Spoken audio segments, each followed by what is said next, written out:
की चाकणकरांचे call record तपासून बघा आणि चाकणकरांना त्याच्यामध्ये चेक केलं पाहिजे, तपासताना पाहिजे. आधी महिला आयोगाच्या अध्यक्षपदाचा राजीनामा द्यावा लागला आणि आता महिला प्रदेश अध्यक्ष पदावरूनही त्यांना हटवण्यात आले.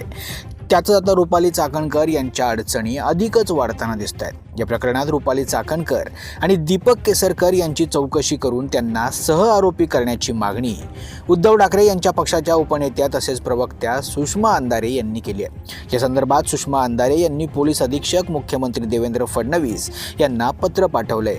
तसंच हेच पत्र SITकडेही पाठवण्यात आले.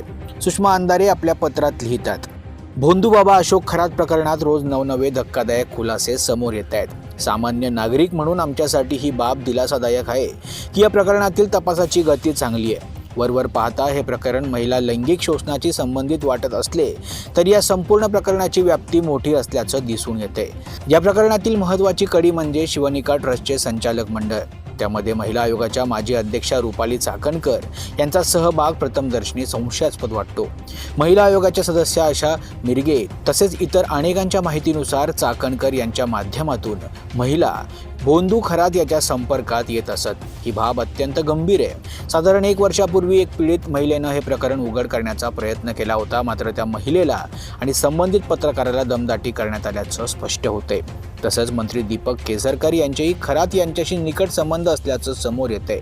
अशा परिस्थितीत पद आणि प्रतिष्ठेचा वापर करून संबंधित व्यक्ती सत्य दडवण्याचा प्रयत्न करू शकतात. त्यामुळे त्यांना तात्काळ चौकशीच्या कक्षेत आणावं. दरम्यान केवळ सुषमा अंधारेनेच नव्हे तर राष्ट्रवादीच्या नेत्या रुपाली पाटील ठोंबरे यांनी चाकणकर यांच्या अटकेची मागणी केली आहे. त्यांनी म्हटलंय, राष्ट्रवादीच्या राष्ट्रीय अध्यक्षा सुनेत्रा पवार यांनी चाकणकर यांचा राजीनामा घेऊन आपलं वर्चस्व दाखवून दिलंय. मात्र राजीनामा झाला म्हणून प्रकरण संपत नाही. चाकणकर यांना सहआरोपी करून नाशिक पोलिसांनी त्यांना अटक करावी या मागणीवर मी आजही ठाम आहे. चाकणकर यांनी मला अब्रू नुकसानीची नोटीस पाठवली तरी मी घाबरणार नाही. आमच्याकडे ठोस पुरावे आहेत म्हणूनच आम्ही बोलतोय.